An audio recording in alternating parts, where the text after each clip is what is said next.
Hello dear student, आज हम अपने नवोदय विद्यालय की तैयारी की पहली अध्याय की शुरुआत करने जा रहे हैं, जिसका अध्याय का नाम है संख्या और संख्या पद्धति। अगर इसे इंग्लिश में कहें तो नंबर एंड नंबर सिस्टम। आज हम इस अध्याय का बेसिक इंट्रोडक्शन के बारे में जानेंगे कि आखिर इस अध्याय में यूज किन किन चीजों का होता है और उन्हें अच्छे से समझेंगे, जिससे हम इस अध्याय के सारे सवालों को आसान तरीके में सॉल्व कर सके। तो आइए पहले देखते हैं कि हम समझने का प्रयास करेंगे कि अंक क्या होता है। अंक के बारे में हम लोग जानते हैं कि जितने भी, जैसे 1 है, 0 है, 2 है, 3 है, मतलब जितने भी हम लोग संख्या का यूज करते हैं वे सारे अंक कहलाते हैं। और इसका अगर डेफिनेशन देखें, अंक गणित में सभी प्रकार की संख्याएं, जैसे 0, 1, 2, 3, 4, 5, 6, 7, 8, मतलब जितने भी सारी संख्याएं हैं, इन्हें 10 अंकों के सहारे बनती है और इन्हें अंक कहा जाता है। जैसे आप यहाँ फिगर में भी देख सकते हैं, बहुत सारे अंक यहाँ दिए भी हैं। एक मिनट, हम इसका कलर चेंज कर लेते हैं थोड़ा सा, ठीक, कि आसानी से आप लोगों को समझ में आ सके। हम अंक को समझ गए हैं कि मतलब जितने भी सारे संख्याएं रहते हैं उन्हें हम अंक के नाम से जानते हैं। आगे हम देखेंगे प्राकृतिक संख्या, जिसे इंग्लिश में अगर कहें तो इसे नेचुरल नंबर कहते हैं। आखिर नेचुरल नंबर होता क्या है, इनके बारे में, जिन संख्या से हम वस्तुओं की गिनती करते हैं उन्हें हम प्राकृतिक संख्या कहते हैं। जैसे कोई भी हमारे पास वस्तु है, किसी भी चीज को हम गणना करने, उसे गिनती करने में प्रयोग करते हैं, तो उसे नेचुरल नंबर कहते हैं, प्राकृतिक संख्या। इसके जैसे में देख सकते हैं 1, 2, 3, 4, जहां तक हम अनगिनत से जा सकते हैं जीरो को छोड़कर, उसे प्राकृतिक संख्या कहते हैं। यहाँ पे आप देख भी सकते हैं, इस फिगर में यहाँ दिखाया गया है, जीरो को छोड़कर सारे संख्याएं इसके आगे जितनी आगे जा सकती, ये सारे नेचुरल नंबर है। आगे हम देखेंगे पूर्ण संख्या, इसे इंग्लिश में कहा जाता है होल नंबर। प्राकृतिक संख्या में संख्यांक जीरो मिलाने पर प्राप्त संख्या पूर्ण संख्या कहलाती है। हम इसे फिगर से इजीली समझ सकते हैं। अगर हम फिगर देखें, यहाँ पे फिगर को अगर देखें तो इसमें जीरो इंक्लूडेड है। यहाँ जीरो, होल नंबर में जीरो इंक्लूडेड रहता है, लेकिन प्राकृतिक संख्या में जीरो हम इंक्लूड नहीं कर सकते, ये 1 से शुरू होता है। ठीक, अगर दोनों हम आसानी से समझ गए होंगे, प्राकृतिक संख्या किसे कहते हैं और पूर्ण संख्या किसे कहते हैं। ठीक है, तो हम आगे देखते हैं। आगे है सम संख्या, इवन नंबर। इंग्लिश में इसे इवन नंबर कहते हैं। वे सभी संख्याएं जो 2 से पूरा पूरा विभाजित हो जाती है, इसे सम संख्या कहलाती है। जैसे में हम देख सकते हैं 2, 4, 6, 8, 10। अगर हम देखेंगे, जैसे यहाँ पे उठाते हैं 12, अगर हम 12 को देखेंगे तो इसको अगर 2 से विभाजित किया जाए तो ये 6 बार में पूरी तरीके से कट जाती है। यहाँ पे कोई भी शेष नहीं बच रहा है, तो इसे हम सम संख्या कहते हैं। उसके बाद हम देखते हैं विषम संख्या। वे सभी संख्याएं जो 2 से पूरा पूरा विभाजित नहीं हो, विषम संख्या कहलाती है। जैसे में भी हम देख सकते हैं 1, 3, 5, 7, 11, 13, 15, 17। अभी जैसे हम यहाँ पे 5 दिया हुआ है, इसमें जैसे एग्जाम्पल में अगर हम 5 को 2 से भाग देंगे, एक मिनट, अगर हम 5 को 2 से भाग दें तो ये पूरी नहीं कटेगी, 2 दूना 4, शेष 1 बच जा रहा है। ये क्या हो गया, शेष, मतलब ये पूरा इससे विभाजित नहीं हो रहा है, इसे हम विषम संख्या कहते हैं। आगे देखते हैं, अब देखेंगे अभाज्य या असंयुक्त या ऋण संख्या। ये तीनों एक ही नाम होते हैं, तो इस पे कंफ्यूज नहीं होना। अगर कहीं पे अभाज्य दे दिया जाए या असंयुक्त लिखा रहे या ऋण संख्या लिखा जाए, तीनों एक ही चीज होता है और इसे इंग्लिश में प्राइम नंबर कहते हैं। तो इसे हम देखते हैं, एक से बड़ी वैसी संख्या जिसमें एक और स्वयं के अलावा अन्य किसी से पूरा भाग नहीं लगे, उसे अभाज्य संख्या कहते हैं। जैसे 2, 3, 5, 7, 11, 13 आदि। अभाज्य संख्या के 2 ही अपवर्तक होते हैं, या फिर वो एक से पूरा कटेगा या फिर वो स्वयं से पूरा कटेगा। मतलब जो संख्या है उसी से वो पूरा कटेगा। जैसे जो भी यहाँ पे फिगर में हम देख सकते हैं, जैसे यहाँ पे फिगर में हम देख रहे हैं 2, 3, मतलब जो इसमें येलो किया हुआ, हाईलाइट किया हुआ है, जैसे 2, 3, 5, 7, इसे अगर हम देखें तो 2 को छोड़कर 2 का भी अगर इसका प्राइम फैक्टर निकाला जाए तो ये सिर्फ 1 से कट रहा है, 1 से 2 बार में कट जाएगा और ये स्वयं से 2 से भी 1 बार में कट जाएगा। उसी तरह 3 का हम देखेंगे, 3 में भी अगर हम देखें तो ये 1 से ही कटेगा, 1 से 3 बार में पूरी विभाजित हो जाएगी और 3 को हम स्वयं से भी 1 बार में विभाजित कर सकते हैं, ठीक। और जो भी संख्या है इसमें 1 और स्वयं से ही कटेगा, मतलब इसके 2 ही अपवर्तक हो सकते हैं, या फिर 1 होगा या फिर वो स्वयं होगा। अब जितने भी यहाँ पे हाईलाइट संख्या है इसको आप याद भी कर लें तो ज्यादा बेहतर रहेगा, जैसे 2, 3, 5, 7, 11, 13, 17, 19, 23, 29, 31, 37, ठीक, 41, 43, 47, ये सारे संख्याएं और किसी भी संख्या से नहीं कटेगी, मतलब ये 1 से कटेगी और फिर खुद से कटेगी, ये सारी संख्याएं और किसी से विभाजित नहीं होती, इसलिए इसे प्राइम नंबर कहते हैं। इसे हम नॉर्मली अभाज्य संख्या ही लिखा जाता है, लेकिन आप लोग ये भी याद रखेंगे असंयुक्त संख्या या ऋण संख्या कभी कभी ये बेसिकली दे दिया जाता है। अब आगे देखते हैं यौगिक या संयुक्त संख्या, ठीक, वे संख्याएं जो स्वयं तथा एक के अतिरिक्त अन्य संख्याओं से विभाजित हो सके। क्या लिखा हुआ पहले इसको पढ़ेंगे, वे संख्या जो स्वयं तथा एक के अतिरिक्त अन्य संख्याओं से विभाजित हो सके संयुक्त संख्या कहलाती है, ठीक। मतलब 4 जो है ये मतलब सिंपल ये समझना, ये प्राइम नंबर का उल्टा होता है कंपाउंड नंबर।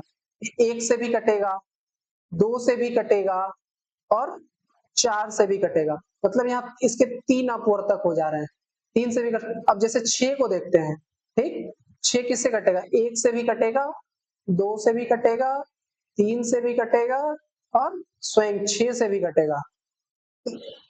इसको अगर आसानी से अगर डेफिनेशन को पढ़े तो आसानी से, वे संख्याएं जो स्वयं तथा एक के अतिरिक्त अन्य संख्याओं से भी विभाजित हो सके, मतलब खुद से तो वो विभाजित हो ही रहा है और अतिरिक्त संख्या से भी विभाजित हो रहा है, तो इसे हम यौगिक या संयुक्त संख्या अगर इंग्लिश में देखें तो इसे कंपाउंड नंबर कहते हैं, ठीक। आगे देखते हैं हम, ये समझ गए होंगे आप। आगे देखते हैं हम संपूर्ण संख्या। संपूर्ण संख्या क्या होती है, वह संख्या जिसके सभी अपवर्तकों का योग संख्या से दोगुनी हो तो उसे संपूर्ण संख्या कहते हैं।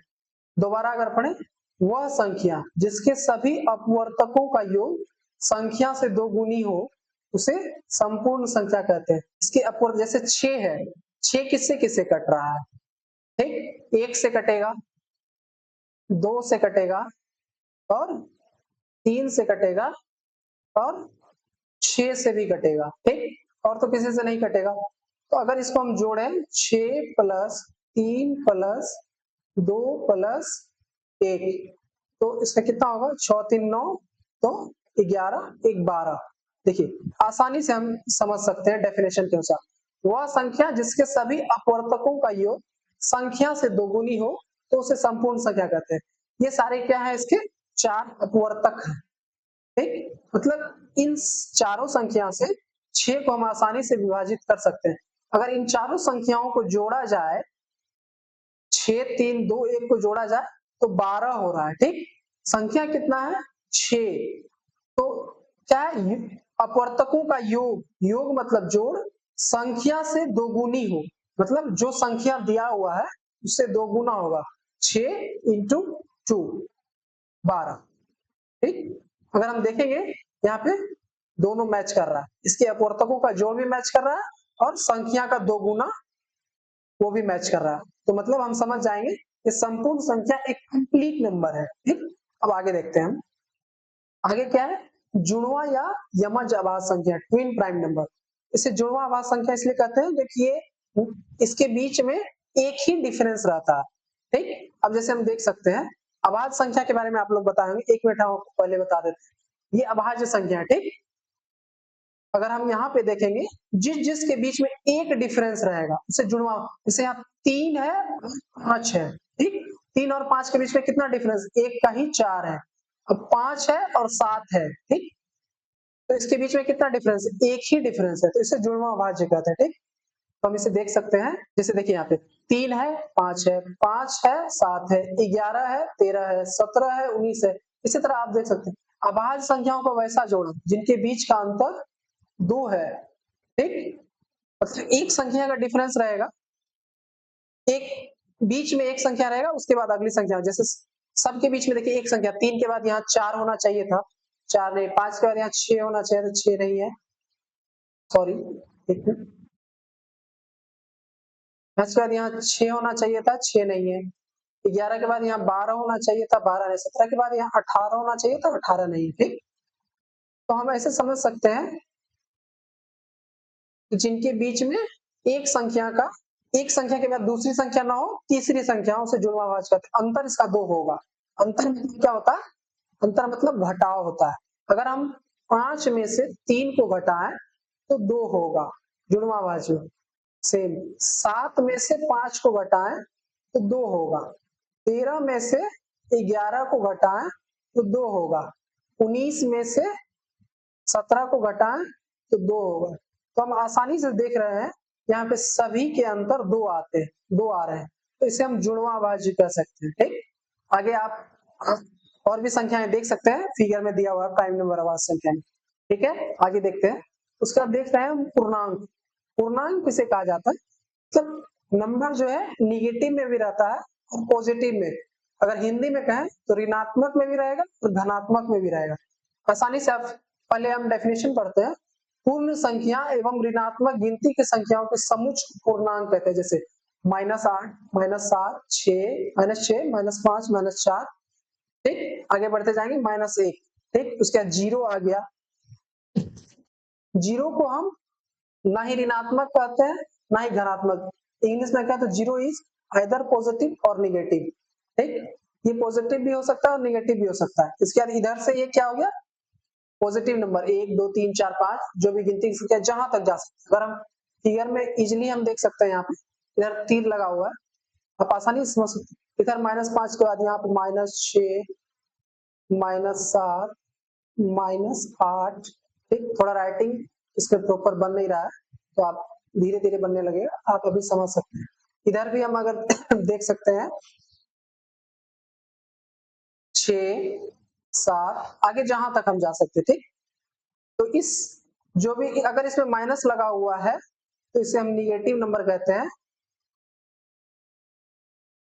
ठीक? इसे हम निगेटिव नंबर कहेंगे। और 0 के दाहिनी साइड वाली संख्याओं को हम, इसमें माइनस नहीं लगा हो रहता है, उसे हम पॉजिटिव नंबर कहते हैं, ठीक?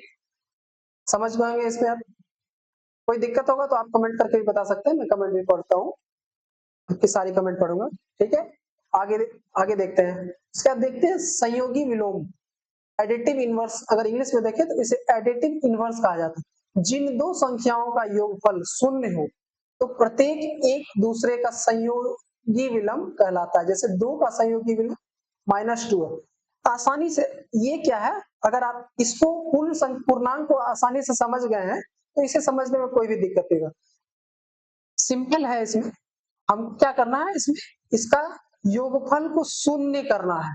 अगर हम जैसे में देखेंगे तो -2 है और उसका विलोम मतलब जैसे 2 है, सॉरी यहाँ पे अगर आपको लग रहा हो कि डैश दिया हुआ है तो -2 है, लेकिन ये 2 लिखा हुआ है, ठीक? आसानी से आप समझें। तो इसका उल्टा 2 का उल्टा क्या होता है? -2। अगर 2 प्लस -2 किया जाए तो ये 0 होगा। तो हम देखते हैं कैसे 0 हुआ। 2 प्लस माइनस क्या होगा? माइनस चिन्ह के बारे में आप लोग जानते होंगे कि माइनस माइनस प्लस होता है, प्लस प्लस प्लस होता है, ठीक? प्लस प्लस प्लस होता है, माइनस प्लस माइनस होता है, प्लस माइनस माइनस होता है, ठीक? आप इसको आसानी से समझ सकते हैं, ठीक? तो उसी तरह अगर देखेंगे तो प्लस माइनस कहाँ है? प्लस और minus, minus plus minus minus हो गया 2। 2 में से हम 2 को अगर घटाएं तो 0 हो गया। देखिए अगर हम डेफिनेशन को पढ़ें तो देखिए हमारा डेफिनेशन इस पे सटीक बैठ रहा है। जिन दो संख्याओं को, सॉरी यहाँ पे को नहीं होगा, जिन दो संख्याओं का योगफल शून्य हो तो प्रत्येक एक दूसरे का संयोगी विलोम, मतलब जो भी हम संख्या लें, जैसे हम -5 लेंगे तो इसका विलोम क्या होगा 5। अगर हम 5 लेते हैं इसका विलोम उल्टा क्या होगा -5। अगर इन दोनों को जोड़ा जाए तो 0 होगा। हम देख सकते हैं -5 प्लस 5, अगर हम देखेंगे तो ये पूरा कट जा रहा है 0। अगर हम 5 प्लस -5 को जोड़े तो ये भी 0 होगा, plus minus minus 5 -5 equal to 0। तो हम आसानी से समझ सकते हैं योगफल शून्य होना चाहिए। ठीक, ये हम समझ गए होंगे संयोगी विलोम। आगे देखते हैं गुणात्मक विलोम। गुणात्मक विलोम में क्या होता है, जिन दो संख्याओं का गुणनफल, वहां पे संयोगी विलोम में क्या कर रहे थे, हम जोड़ रहे थे। अब गुणात्मक विलोम में क्या करेंगे, यहाँ पे उसी का उल्टा करके उसको गुना करेंगे। उनमें से प्रत्येक जिन दो संख्याओं का गुणनफल 1 हो तो उनमें से प्रत्येक एक दूसरे का गुणात्मक विलोम करता है। जैसे -2 तो 2 का गुणात्मक विलोम क्या होगा 1/2। ठीक, अगर यहाँ पे -2 लिखा हो रहता तो इसका गुणात्मक विलोम -1/2 होता। ठीक, हम भी इन चीजों को आसानी से समझ सकते हैं क्योंकि इसका गुणनफल जो है 1 होना चाहिए।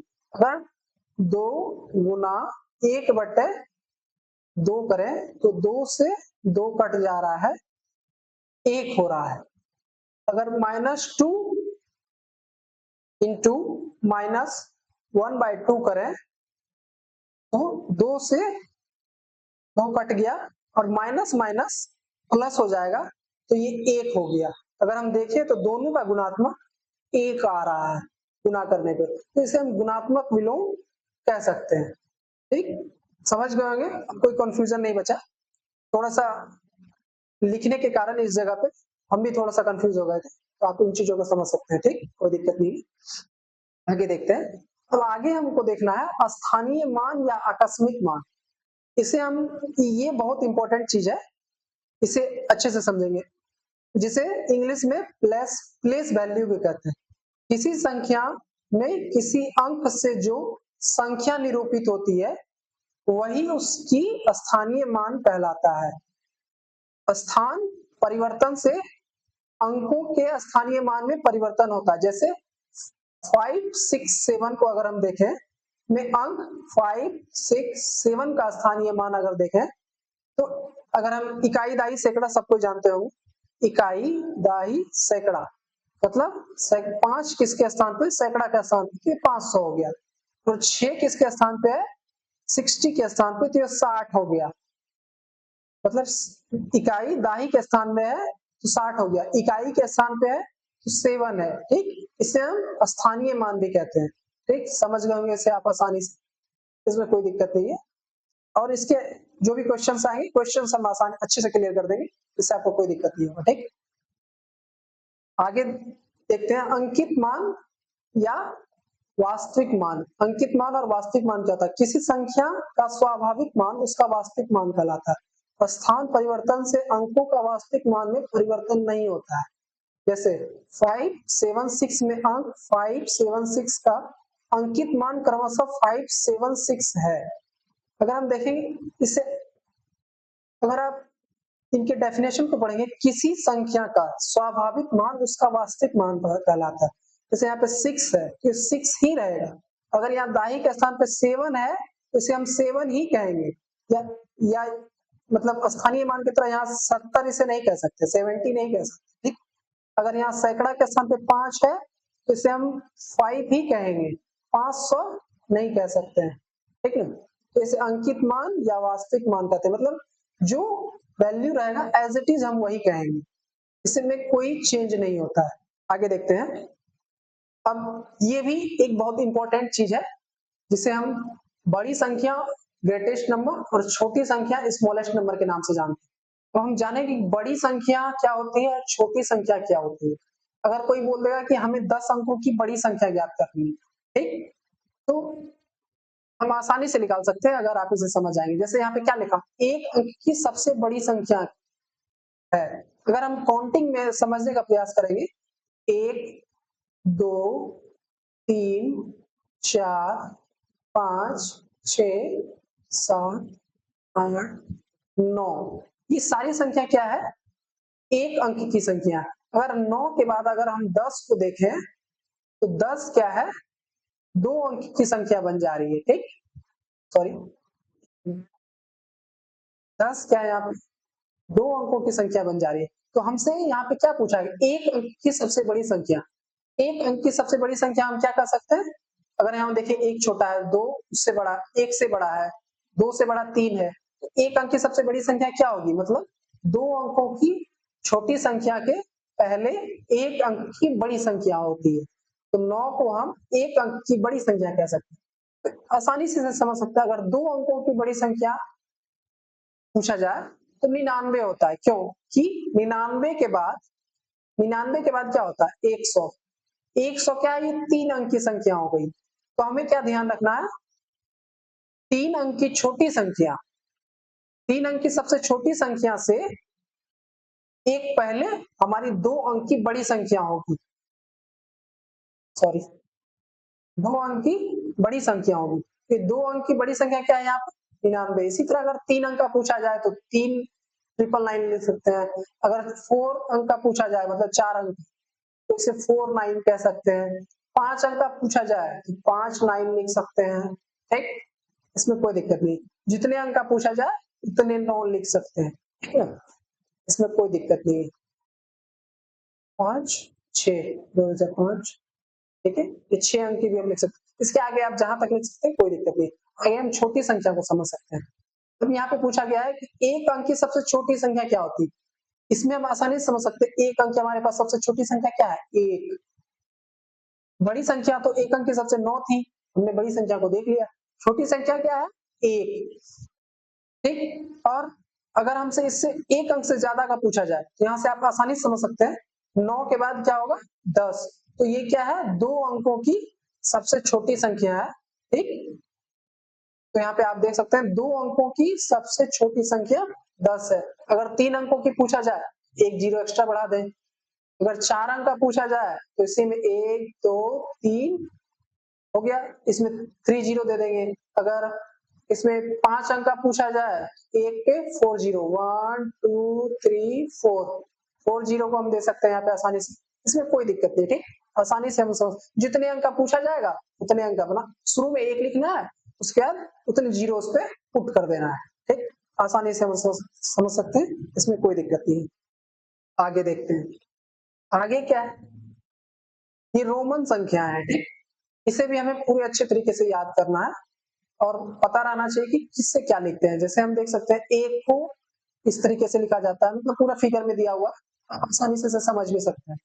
2 मतलब 2 लकीर दिया हुआ है, 3 लिखना है तो 3 लिखा हुआ है, अगर 4 लिखना है तो 1 लकीर और V का साइन दिया जाता है, ठीक?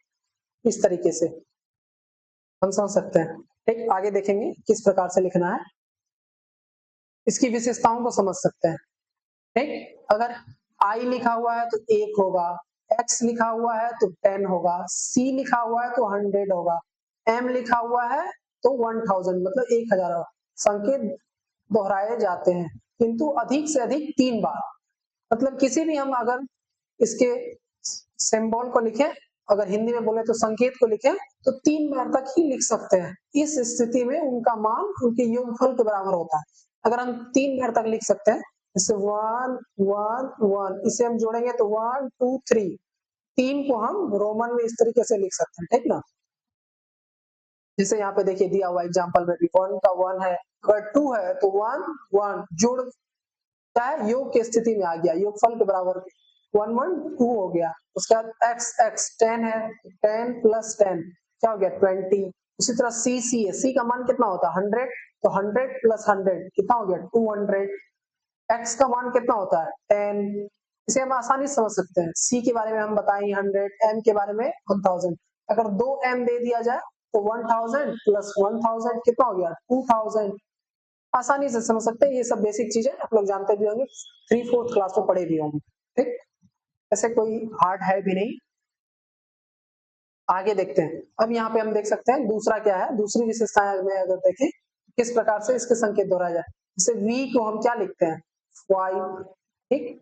L को हम लिखते हैं 50, इसे आप देख भी सकते हैं, फिगर में देख लीजिएगा पीछे, तो इसे मैं दिखा भी देता हूँ आप लोगों को। अगर यहाँ पे देखें, फिगर में देखेंगे आप, यहाँ पे 50 को L लिखा जाता है, ठीक। D को हम 500 लिखते हैं, D को 500 लिखते हैं, ठीक। थोड़ा मैं भी भूल गया था, तो कोई दिक्कत नहीं, तो आप लोगों को पढ़ाऊंगा तो रिकॉल भी हो जाएगा धीरे धीरे, ठीक। D को हम 500 लिखते हैं, ठीक। अगर आगे देखते हैं इसकी तीसरी विशेषता है, अगर कोई छोटा संकेत किसी बड़े संकेत के बाईं ओर हो, तो बड़े संकेत के छोटे संकेत के मान घटाने से अभीष्ट संख्या प्राप्त होती है। ये सबसे अहम चीज है, इसे हम आसानी से समझेंगे। जैसे x और l, x का मान कितना होता है 10, ठीक। l का मान 50, तो l का मान 50 है और इसके बाईं ओर मतलब इसके बाएं साइड x लगा हुआ है, तो इसका मान क्या होगा उस स्थिति में, मतलब जो दाहिनी ओर का संकेत होगा उसमें हम बाईं ओर वाले संकेत को घटा देंगे, मतलब 50 माइनस 10 क्या हो गया 40। एक्स एल को हम क्या लिख सकते हैं 40, देखिए यहाँ पे लिखा हुआ भी है 50 माइनस 10 40। उसी तरह अगर हम 4 के बारे में देखें, क्या है 4 को हम क्या लिख सकते हैं, इसका मान क्या है 1, सॉरी एक मिनट ओवर राइटिंग हो जा रहा है, इसका मान क्या है 1, ठीक। इसका मान क्या है 5, तो 5 माइनस 1 क्या हो गया 4। आसानी से मतलब जो दाहिनी ओर का संकेत रहेगा उसे बाईं ओर के संकेत से हम घटा देंगे, ठीक। देखिए यहाँ पे लिखा हुआ 5 माइनस 1 4। ये समझने की चीज है और प्रैक्टिस का चीज है, आप जितना पढ़ेंगे और प्रैक्टिस करेंगे इस पे जितना सारे क्वेश्चंस लगाएंगे, क्वेश्चंस मैं भी बताते जाऊंगा अभी आने वाले समय में, तो आपको आसानी से समझ में आ जाएगा, ठीक। कोई दिक्कत नहीं। आगे इसकी विशेषताएं देखते हैं। चौथी विशेषताएं देखते हैं, अगर कोई छोटा संकेत किसी बड़े संकेत के दाईं ओर हो, तो बड़े संकेत में छोटे संकेत के मान को जोड़ने से अभिष्ट संख्या प्राप्त होती है।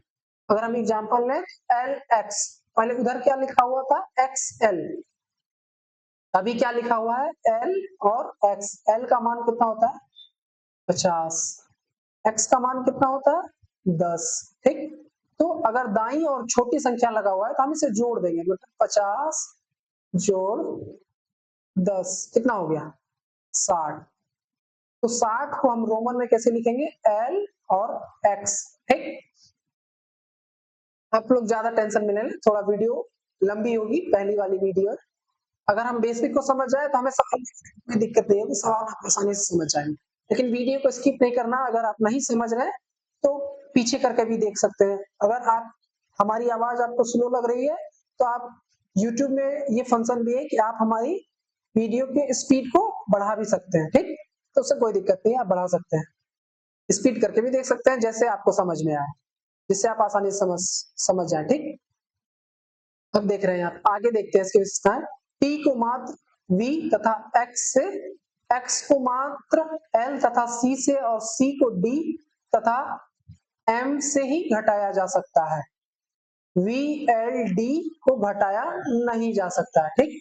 हम पहले यहाँ समझेंगे, सॉरी ये t नहीं है ये i है, ये प्रिंटिंग बाय मिस्टेक हो चुका है, ठीक। ये i है, ठीक। i को मात्र हम किससे घटा सकते हैं फिफ्थ से ही घटा सकते हैं, मतलब v से घटा सकते हैं 1 को, 2 को भी घटा सकते हैं, ठीक।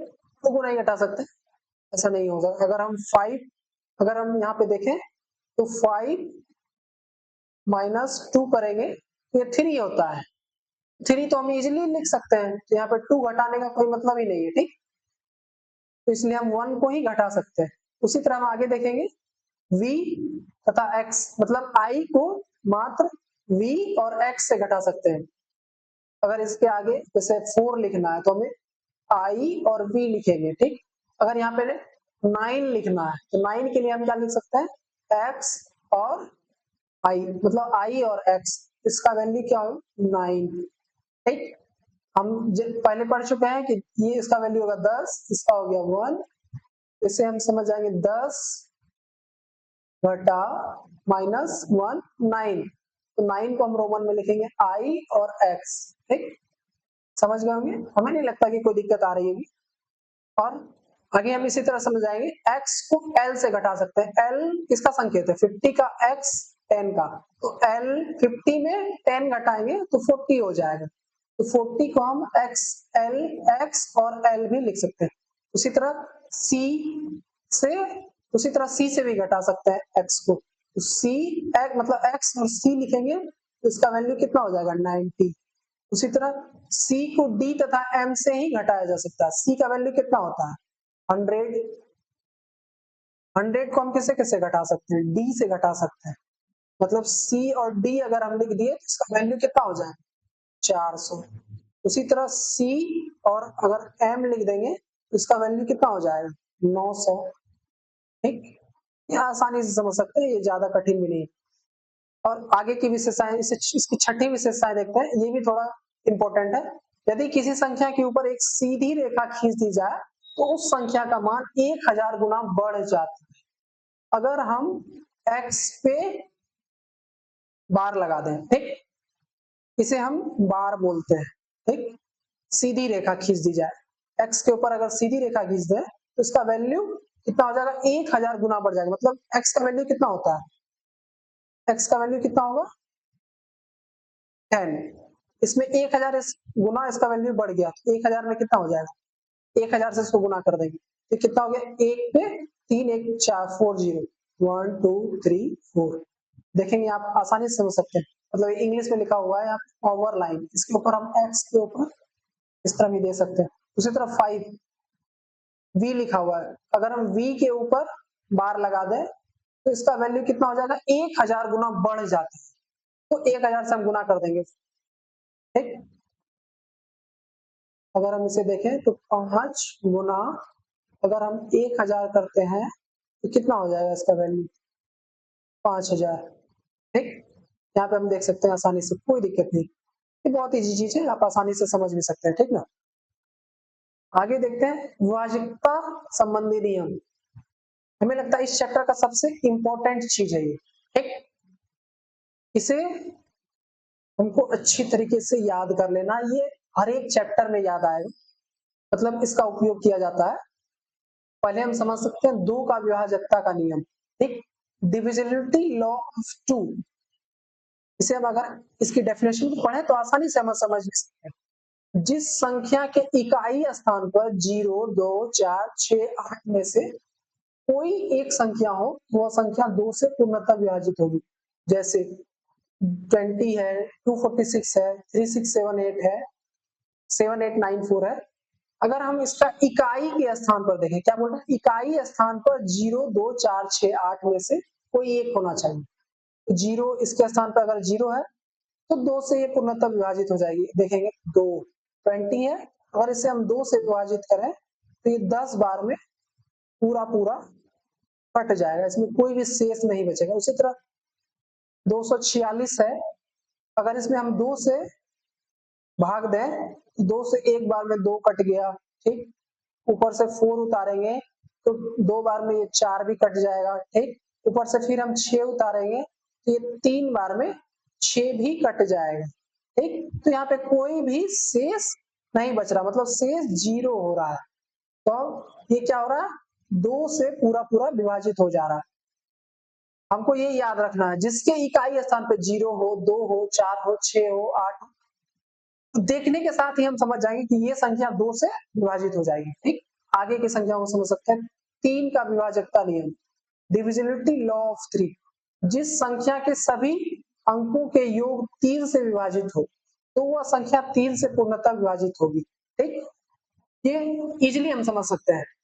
अगर हम देखें क्या बोला गया, जिस संख्या के सभी अंकों का योग 3 से विभाजित हो, तो जो संख्या हमको दिया गया है उसी इसको हम जोड़ लेंगे, क्या दिया हुआ है 42, ठीक, तो 4 प्लस 2 कितना हो गया 6, तो 6 को अगर हम 3 से विभाजित करते हैं तो 2 बार में पूरी तरीके से कट जा रही है, ठीक, इसमें कोई भी शेष 0 बच रहा है, पूरी कट जा रहा है, तो हम आसानी से देखने के साथ ही समझ जाएंगे कि ये 42 जो है 3 से पूरी विभाजित है। इसी तरह हम 207 को देखते हैं, 207 207। तो इसके अगर इसका अंकों का योग निकाला जाए तो 2 + 0 + 7 कितना हो गया 9। अगर 9 को 3 से विभाजित किया जाए तो 3 3 जा कितना होगा 9, कट जाएगा। इस पे पूरा तरीका से कट जा रहा है। तो हम देखने के साथ ही नंबर को समझ सकते हैं कि 3 से विभाजित होगी, ये संख्या 2 से विभाजित होगी। इस तरह हम आगे देखते हैं। अब हम देखते हैं 4 का विभाज्यता का नियम। ठीक, अगर हम 4 में देखें तो जिस संख्या के इकाई और दाहिने स्थान पर शून्य हो अथवा उन स्थानों पर के अंकों से बनी संख्या 4 से विभाज्य हो तो वह पूरी संख्या 4 से पूर्णतः विभाजित होगी। इकाई और दाही स्थान पर शून्य होना चाहिए। देखिए इकाई और दाही शून्य है, यहाँ पे भी शून्य है। ठीक, अथवा उन स्थानों पर के अंकों से बनी संख्या 4 से विभाज्य हो। अगर यहाँ पे शून्य नहीं होगा तो ये हम दो संख्या को ही देख के अगले इकाई और दाही के नंबर को ही देख के बता सकते हैं कि ये 4 से विभाजित होगी। अगर 2 और 4 को देखें, 2 और 4 क्या है, अगर हम इसको 4 से विभाजित करें मतलब भाग दें तो 6 बार में 24 पूरा तरीके से कट जा रहा है। अगर इनके इकाई और दाही स्थान के अंक 4 से विभाज्य हो रहे हैं तो पूरा संख्या 4 से विभाज्य होगा। ये आसानी एक ट्रिक है, मतलब शॉर्ट ट्रिक हो, इसे हम देख के बता सकते हैं। जिन इकाई और दाही के स्थान पर अगर 2 जीरो है मतलब इकाई के स्थान पे भी 0 होना चाहिए और दाही के स्थान पे भी 0 होना चाहिए। तो हम आसानी से देख के समझ सकते हैं कि ये संख्या 4 से विभाज्य होगी। इसी तरह अगर हम देखें यहाँ पे लास्ट में इकाई और दाही के स्थान पर 0 नहीं है, लेकिन क्या है इकाई और दाही के स्थान 32 है। तो 32 को अगर हम 4 से भाग दें 8 बार में पूरे तरीके से ये कट जाएगी। ठीक, देख सकते हैं हम पूरे तरीके से कट। तो हम देखने के साथ ही समझ सकते हैं कि संख्या 4 से विभाज्य होगी, कि 2 से विभाज्य होगी, कि 3 से विभाज्य। बस आपको क्या है कि याद रखना है। तो आप 3-4 बार पढ़ेंगे या फिर इस अनुसार से क्वेश्चंस भी देखेंगे तो आपको समझ में आ जाएगा। अगला हम देखते हैं 5 का विभाज्यता का नियम। ये बहुत इजी है। ठीक, जिस संख्या के इकाई स्थान पर 0 अथवा 5 हो, बस इतना याद रखना है, इकाई के स्थान पर 0 हो 5 हो, देखने के साथ ही पता चल जाएगा ये संख्या 5 से विभाजित होगी। अगर हम देख सकते हैं 600 को अगर 5 से विभाजित किया जाए तो 120 बार में 600 पूरी तरीके से, हम शॉर्ट में कर रहे हैं, लोग आसानी से कर भी सकते हैं, ये डिवाइड है, डिवाइड तो आप आसानी से जानते भी हैं। 120 बार में ये पूरे तरीके से 600 कट जाएगा। या 5 है तो भाग दे के देख भी सकते हैं, ये पूरे तरीके से कट जाएगी। ठीक, कोई दिक्कत नहीं। आगे हम देखते हैं 6 का विभाज्यता का नियम। जिस संख्या में 2 और 3 से बारी से भाग लग जाए वह संख्या 6 से पूर्णतः विभाजित होगी। अब देखिए पुराना वाला भी आ गया इसमें, 2 और 3 से बारी से भाग लग जाए। हम देख सकते हैं यहाँ पे इसके शुरू में क्या है 2 है, 2 है, मतलब सम संख्या है। तो हम ये इतना अंदाजा लगा सकते हैं कि 2 से विभाजित होगा। ठीक, और 3 से भी विभाजित होना चाहिए। तो हम 3 से विभाज्यता का नियम क्या होता था। ठीक, 3 से विभाज्यता का नियम क्या था, देख सकते हैं यहाँ पे हम क्या, जिन संख्या के सभी अंकों की योग 3 से विभाजित हो। ठीक, आगे हम 6 पे भी 6 का विभाज्यता का नियम सेम वही चीज है, बस आपको लॉजिक याद रखना। अगर हम इसका 6 + 7 + 2 को जोड़े तो 7 2 9 6 15। ठीक, अगर हम 15 को देखें ये 3 से पूरा कट जाएगा। ठीक, 3 × 5 = 15, 2 से विभाजित हो रहा है, 3 से विभाजित हो रहा है, तो हम इसे कह सकते हैं कि 6 से भी विभाजित होगा। ठीक, आगे देखते हैं 7 का विभाज्यता का नियम। 7 का विभाज्यता का नियम थोड़ा इजी भी है, बस आपको इसमें समझना है।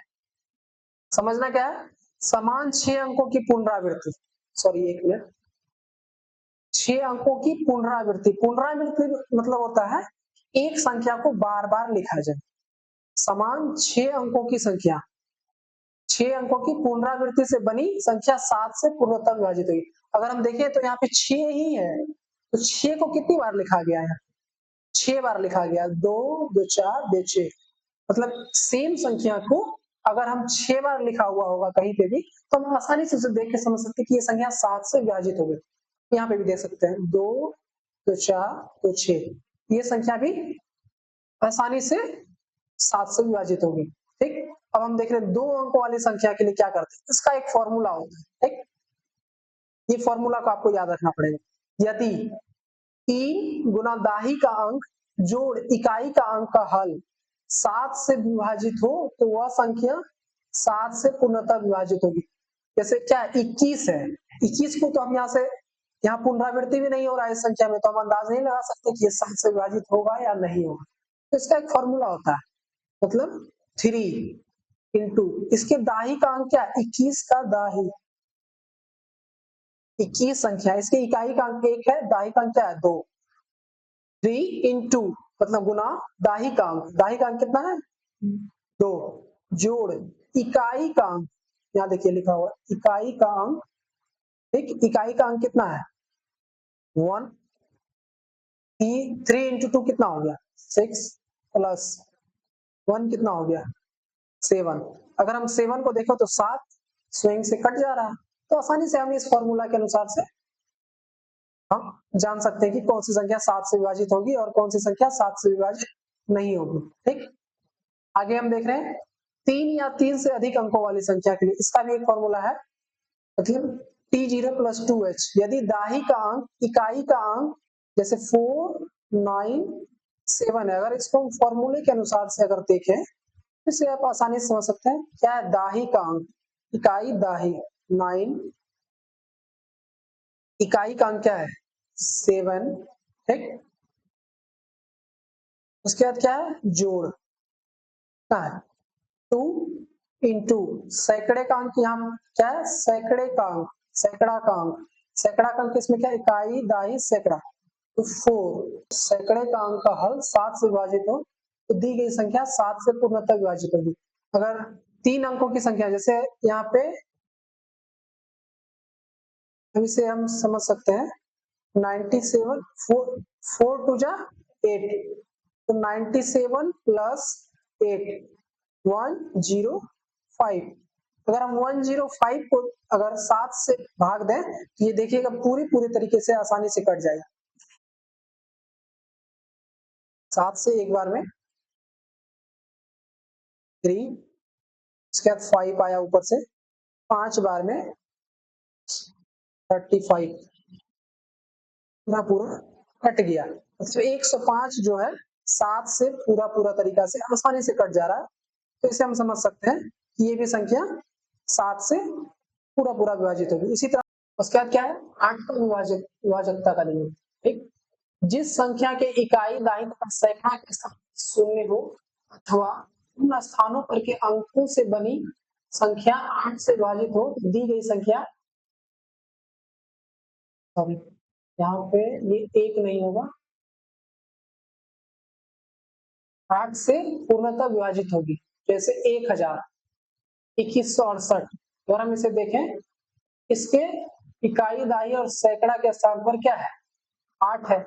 अगर 1000 को हम 8 से भाग देंगे आसानी से कट जाएगा, 8 से एक बार में लगाते हैं तो 2 आ गया, ऊपर से 0 आ गया, 2 बार में 16 आ गया, ऊपर रिमाइंडर 4 आ गया, फिर 0 आ गया, 5 बार में 40 कट गया, कोई दिक्कत नहीं है। सॉरी, तो हम आसानी से देख सकते हैं इकाई दाई तथा सैकड़े के स्थान पर शून्य होना चाहिए। हम देखने के साथ ही बता सकते हैं कि संख्या 8 से विभाजित होगी, अथवा उन स्थानों पर के अंकों से बनी संख्या 8 से विभाजित हो, दी गई संख्या 8 से पूर्णतः विभाजित होगी। तो आगे भी देख सकते हैं 2168 है। ठीक, 2168 इकाई दाई सैकड़ा, अगर इन तीनों संख्या को देखें तो 168 ये संख्या 8 से पूरी विभाजित होगी। 8 टू 16 कट गया, ऊपर से है 8, एक बार में 8, ये भी संख्या पूरी कट जा रही है। हम यहाँ से देख के आसानी समझ सकते हैं कि संख्या 8 से विभाजित होगी। आगे देखते हैं 9 का विभाज्यता का नियम, जिस संख्या के सभी अंकों का योग 9 से विभाज्य हो तो 9 से पूर्णतः विभाजित होगी। आसानी से समझ सकते हैं 9 प्लस 9, 99 का अगर देखें 99 कितना हो गया 18, 18 को अगर 9 से डिवाइड किया जाए तो 2 बार में 18 आसानी से कट जा रहा है, कोई दिक्कत नहीं। ठीक, आगे देखते हैं 10 का विभाज्यता का नियम भी देख सकते हैं। जिस संख्या के इकाई स्थान पर 0 हो वह संख्या 10 से पूर्णतः विभाजित होगी। 50, 10, 10, 60 आसानी से इसे सोच सकते हैं, ज्यादा हार्ड नहीं। 11 का विभाजित इस संख्या के सम अथवा विषम स्थान के अंकों के योगों का अंतर 0 हो तथा 11 से विभाज्य हो तो वह संख्या 11 से पूर्णतः विभाजित होगी। सम और विषम संख्या के योग का अंतर जैसे क्या है 1, 2, 1। अगर इसमें देखें तो सम और विषम संख्या का स्थान कौन हो सकता है? तो स्थान 1, 2, 3। ये क्या हो गया विषम संख्या, ये भी विषम संख्या, ये क्या हो गया ये सम संख्या।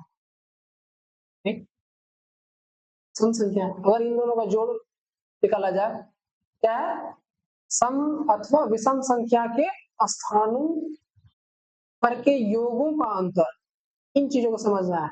सम अथवा विषम स्थान पर के योग का अंतर। पहले विषम संख्या क्या देखते 1, 1, 3 और 1 विषम संख्या है, 1 जोड़ 1 कितना हो गया 2। और सम संख्या पे एक ही संख्या है तो यहाँ पर 2 - 2 अंतर मतलब क्या होता है घटा। ये चीज को हमको ध्यान रखना है। ठीक, योग रहेगा तो जोड़ना है, अंतर रहेगा घटा करना है। 2 - 2 कितना हो गया 0 आ गया। अंतर 0 हो अथवा 11 से विभाज्य हो। अगर 0 हो सकता है या फिर इन दोनों के अंतर जो है 11 से पूरी तरीके से कट जाएगी तो संख्या 11 से पूर्णतः विभाजित होगी। ठीक, आगे हम देखते हैं 12 का विभाजित करना। जिस संख्या में 3 और 4 से बारी बारी से भाग लग जाए तो वो संख्या 12 से पूर्णतः विभाजित होगी। 3 का विभाजिता का नियम हम जानते ही हैं, पढ़े ही अभी। 3 का विभाजिता का नियम क्या था? जिस संख्या के सभी अंकों का योग 3 से विभाजित हो, ठीक, उसे 3 से विभाजित हो जाएगा। और 4 का विभाजिता का नियम क्या है? जिस संख्या की इकाई और दाहिने स्थान पर शून्य हो अथवा अंकों के मतलब उन स्थानों के अंकों से बनी संख्या 4 से विभाज्य हो। मतलब इकाई और दाई के अंकों का अंक जो है 4 से विभाज्य हो तो वो संख्या भी 4 से विभाज्य होगी। मतलब 3 और 4 से जो विभाज्य होगा वो 12 से भी विभाज्य हो जाएगा। ठीक, अब ज्यादा देर नहीं लगी, 10-15 मिनट और वीडियो खत्म हो जाएगी। आगे ये क्या है विभाज्यता का नियम हो गया। इसके बाद इंपॉर्टेंट फॉर्मूला है जो आपको ये आपको पूरे अच्छे तरीके से याद होनी ही चाहिए। आप इसे पेपर में लिख के अपने जहाँ पे पढ़ते हैं वहां पे चिपका भी सकते हैं या फिर एक जो आप अपनी कॉपी बनाएंगे सेपरेट कॉपी बना लें उसमें सारी फॉर्मूला अच्छे तरीके से लिख लें। ये सारे फॉर्मूला जैसे सवाल बताते जाएंगे ये सारे फॉर्मूला यूज होंगे। जैसे योगफल, अगर किसी का योगफल निकालना है पहली संख्या और दूसरी संख्या को जोड़ेंगे तो उसका योगफल निकल जाएगा। अगर जैसे हमको कोई बोल दिया कि 2 और 4 को जोड़ना है, जैसे पहली संख्या क्या है 2 और दूसरी संख्या क्या है 4, इसका योगफल कितना होगा 6 इजिली। उसी तरह अंतर का ही घाटा होता है, तो जो बड़ी संख्या रहेगा उससे छोटी संख्या को माइनस कर देंगे। गुणनफल मतलब जो दो संख्या दिए रहेगी एक संख्या से दूसरे संख्या के मतलब इसको क्या कहते हैं गुण और गुणक। उसी तरह भाज्य निकालना रहता है, भाजक निकालना रहता है, ये सारे सवाल हम करते जाएंगे तो आपको अच्छे से क्लियर होगा। लेकिन आपको फॉर्मूला अच्छे से याद कर लेना। शेष निकाल सकते, बड़ी संख्या निकालना रहेगा तो योगफल और इसके अंतर में अंतर को जोड़कर 2 से भाग दे देंगे तो मेरा बड़ी संख्या निकल जाएगा। छोटी संख्या निकालना है इसके योगफल का अंतर में 2 से भाग दे देंगे। ठीक, इसी तरह लगातार संख्याओं का कुल संख्या निकालना है तो अंतिम संख्या माइनस पहली संख्या जोड़ 1 कर देंगे तो लगातार संख्याओं का कुल संख्या भी निकल जाएगा। ठीक, इरेज कर दे रहे हैं आप लोगों को। ये सारे नोट्स टेलीग्राम चैनल पर मैं शेयर कर दूंगा, आप वहां से डाउनलोड कर सकते हैं आसानी से। टेलीग्राम का लिंक डिस्क्रिप्शन में भी रहेगा और चैनल के अबाउट सेक्शन में भी दिया गया है, तो वहां से आप देख सकते हैं, चैनल टेलीग्राम ज्वाइन कर लें। ठीक, जो भी अपडेट होगा वहां पे आपको मिलता रहेगा। आगे ये सारे फॉर्मूले हैं, लगातार संख्याओं का योगफल, लगातार सम संख्याओं की कुल संख्या, लगातार सम संख्याओं का योगफल, ये सारे फॉर्मूले जैसे जैसे सवाल करते जाएंगे ये सारे फॉर्मूला का यूज होते जाएगा। इससे आसानी से सारे फॉर्मूले आपको याद भी हो जाएंगे। आप पहले याद कर लें तो बेहतर है। ठीक, अगर किसी पहाड़ों का योगफल निकालना है जिसे हम पहाड़ा लिखते हैं तो इसके फॉर्मूले होते हैं 55 इंटू पहाड़ा की संख्या। अब जैसे 2 का पहाड़ा का योगफल निकालना तो 55 इंटू 2 कर देंगे तो कितना होता है 1, 1, 10। ठीक, अगर आप जोड़ के भी देख लीजिएगा 2 से 20 तक के पहाड़ों को आप जोड़ेंगे तो 1110 ही आएगा। इसी तरह लगातार n तक की सम संख्या, मतलब आपको n मतलब क्या है, यहाँ पे कोई नंबर आपको दिया जाएगा, बताया जाएगा कि अगर 10 तक की सम संख्याओं का योगफल निकालना तो 10 plus 2 bracket close divide by 4 करना है, तो आप आसानी से निकाल सकते हैं। उसी तरह लगातार n तक की विषम संख्याओं का योगफल निकालना है, ये फॉर्मूला का यूज हो जाएगा। लगातार n तक की प्राकृत संख्याओं के वर्गफल का योग, तो ये फॉर्मूला यूज हो जाएगा। लगातार n तक की प्राकृत संख्याओं के घनों का योग, ठीक, इसके लिए ये फॉर्मूला यूज हो जाएगा n into n plus 1 by 2 whole square, ठीक। लगातार n सम संख्याओं का योगफल n इंटू n प्लस 1, ये इजी है। कोई भी बोलेगा कि लगातार n तक की मतलब n सम संख्या को 10 सम संख्याओं का मतलब 1 से 10 सम संख्या, जहां तक 10 सम संख्या हो, मान के चलिए आपको यहाँ पे 10 सम संख्या दिया गया, n की जगह 10 पुट कर देंगे, 10 सम संख्या का इजिली हम जोड़ निकाल सकते हैं लगातार। n विषम संख्याओं का योगफल, तो n का स्क्वायर कर देंगे, इजिली हम निकल सकता है ये, ठीक। ये कोई बड़ी बात नहीं है, आसानी से सारे फॉर्मूले सवाल करते जाएंगे तो इजिली याद होते जाए। आगे इतने सारे फॉर्मूले थे, और जो भी आपको डाउट होगा या फिर कहीं पे भी कंफ्यूजन होगा, और वॉइस कैसा आ रहा है, वॉइस में थोड़ा एको वगैरह तो नहीं है, वॉइस क्लियर आ रहा है, तो ये आप हमको कमेंट में बता सकते हैं, और हम आगे क्या सुधार कर सकते हैं अपने वीडियो में, आपको किस तरीके से हम अच्छे से समझा सकते हैं, आप हमें कमेंट सेक्शन में सजेशन भी कर सकते हैं, ठीक। थैंक यू सो मच, अच्छे कमेंट करें, और जो तैयारी कर रहे हैं नवोदय विद्यालय की, उसको आप शेयर भी कर सकते हैं। Thank you so much.